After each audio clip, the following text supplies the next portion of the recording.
Hello everyone, founder of Angelica Arc here. I'm here to brighten up your universe and to help you master your energy. And today I'm going to be talking about creating a positive home. Have you ever been at home, maybe particularly after this COVID period, and felt, oh, the energy is just not right. So many people are tired, or I'm just not manifesting what I used to be able to, or any of these things. Or you could have had a visitor that overstayed their welcome. Maybe you just had an argument with somebody. Maybe somebody's been ill in your home. Maybe you're actually moving into a new home, and even though you love it, you just feel, well, somebody else lived there. That energy is going to be not mine. Or maybe you're going to welcome a new baby home. For any of these reasons, it is just a great idea to just clear the energy. So homes can feel off, and the frequency can just not be as you would wish. As a professional space clearer, I use sacred geometry, I use Reiki, I use a ton of tools and instruments and objects and prayers and mantras and chants. But the most important thing I do, and it's something that you can all do, is I set pure intentions. I use positive energy to get rid of any negative energies within an environment and a person. So some of the things I'm going to show you, some different tools that I use, are a bit woo-woo, a bit way out there, and it might resonate with you. Maybe just one or two will. Take it or leave it, but they're fun and they do work. So the first piece of advice is declutter your home. People think about it as spring cleaning, so maybe you should think about spring cleaning every quarter. Decluttering the home means, getting rid of things that you don't use, making sure there is no dust. And the reason behind it is so that positive energy can come in and just travel around your home and help things just vibe high. When there's clutter, you can just imagine energy. It gets stuck. There's something in its way, something that you don't even want. So that's the idea of decluttering a home. Then there's sea salt, which I've mentioned before. I love sea salt. This is a sea salt, for example, from the Dead Sea. This type of sea salt I would put, let's say in a room the energy is bad, I would put it in the four corners of the room. That's because sea salt absorbs negative energy. If you're having any difficulties with a relationship, your partner at the moment, you can also put it in the four corners of your bed. Then after a couple of days, you would then remove it and flush it away. And as you flush it away, you set beautiful intentions of how you want things to now turn up in your life. There are healing crystals.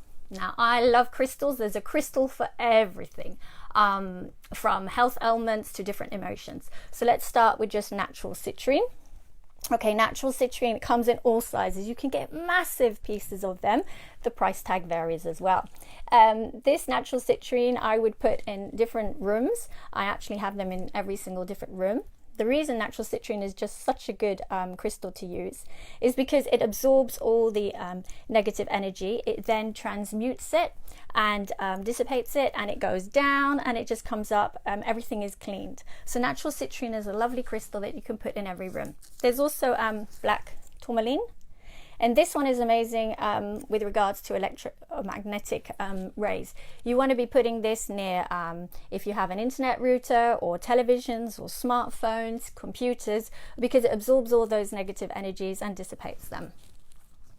Now, if I was to go into somebody's home, the first thing I would do, I would ask them to open all the windows and the front door. And that's just normal. Like if you were cooking and there was smells from the kitchen, you would open the windows. So I think you can understand the idea of just letting the windows open, getting the fresh air in, and letting the other air get out. So that's the first thing I would do. I would then suggest creating a mandala tray or a home base, depending on your country. And these type of things can be as complicated or as simple as you like. But the idea is, if you want to manifest some nice and positive energy, maybe you want more love, more friendship in the house, better moods, then you would create a tray and you would put different objects that resonate with that intention. If, on the other hand, you're looking for, finding a job and you need more money, then you would put other things. And that's a whole another talk. But it's something that you could put by the front door or at the place when you come into the home, which is really like the centerpiece of the home. And the idea is that it attracts all the things that you are hoping to attract yourself. If in a home there really has been some bad energy, perhaps some bad things have gone on, perhaps somebody has been very, very ill, or even worse, passed away, you might want to just clear the room, and in which case I would use this is when I come into the woo-woo crazy stuff. I have the Palo Santo, and then I also have sage. This one is extremely hard to burn, so that you take half your time, just keep relighting it. This one is super easy, and you would go around different rooms, and you could, if you're doing it yourself, use your intuition on how that's going to work. I also light incense, not bamboo, because that's not good. Also essential oils, you can put them in a water, bubbling water, and like use a humidifier, and then the essence comes up into the room, which is also just smell is this other technique to clear the room, because when you use all your senses, you then bring in different feelings. Sound is very important, and here I have a singing bowl. Hang on.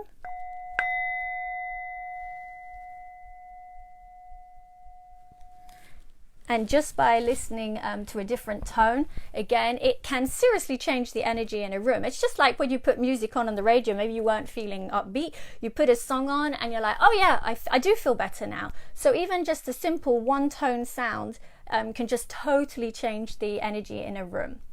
There are other super things to do, which is more normal, plants. But this time, instead of just buying a beautiful, I don't know, bouquet of orchids or roses, you could actually try to research plants. For example, there's the Tulsi plant that has medicinal leaves. So if you actually, again, weren't feeling as fit as you used to or as healthy as you used to, that's the type of plant that you could put in your bedroom. There's also the snake plant, which actually helps purify the air and actually with breathing, with chest work. The snake plant is absolutely fabulous. Water. What you drink is super important, and also the intention. Here I'm showing you water with different crystals in them, and another one with different crystals inside. And so it's so important to drink water every day, but setting the intention is also key. So with these water bottles, what I would do is I leave them outside at night so that the moonlight gives it some high vibrational energy, and then I drink it the next day. You can also leave it outside in the sunlight, which is also adding super high vibrational energy to the water. Before you actually drink the water, you can go even further and set an intention. I would like this water to give me energy, heals me, or maybe gives me more clarity. And before you drink it, you think it, and then you drink it. And I suggest you research a gentleman called Dr. Masuro Imbote. He has done amazing research on the words that you say with regards to water and their vibrations and how it can affect you. Going a little bit more simple, grounding. You can just go in the garden on grass outside, stand barefoot, breathe, and that will help fill you back into your home. You can help with that domino effect of just bringing love back into the home and raising that vibration. Of course, lastly, don't forget what you wear, the colors that you wear. Of course, you want colors that suit you and you feel good in, but if you're in dull colors over time, it can have an effect of just making you feel a bit dull. But if you perk yourself up with bright colors, it can also have that effect on other people. Everyone around you will start cheering up, and then the home and the house and yourself will just feel so much better. I really hope that this resonated with you, or at least certain things like gave you some ideas and intrigued you, and now you can go and research different ways of changing the energy in your home. So you found your whole healing home right here with me. Of course, as usual, you can visit angelicaarc.com for further information. I am wishing and signing out with so much love.